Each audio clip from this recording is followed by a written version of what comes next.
ரஷ்யாவின் Soyuz MS-26 விண்கலம் மூலம் சர்வதேச விண்வெளி நிலையத்திற்கு சென்ற 3 பேர் கொண்ட விண்வெளி வீரர்கள் குழு பூமிக்கு பத்திரமாக திரும்பியது.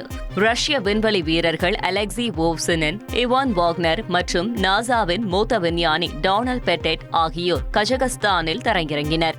அது குறித்த வீடியோவை நாசா வெளியிட்டுள்ளது. சீனாவின் ஷாண்டாங் மாகாணத்தில் 42வது சர்வதேச காத்தாடி திருவிழா கோலாகலமா நடந்துச்சு. அங்குள்ள வைஃபாங் நகர்ல நடந்த இந்த திருவிழாவில் ஆயிரக்கணக்கான மக்கள் கலந்துகிட்டாங்க.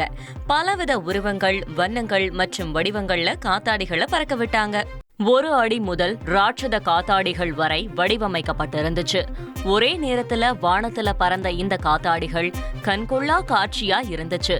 காத்தாடி திருவிழாவையொட்டி நடந்த போட்டியில 51 நாடுகள்ல இருந்து 257 குழுக்கள் பங்கேற்றிருக்காங்க. செய்திகளை உடனுக்குடன் தெரிந்து கொள்ள உடனே சப்ஸ்கிரைப் பண்ணுங்க.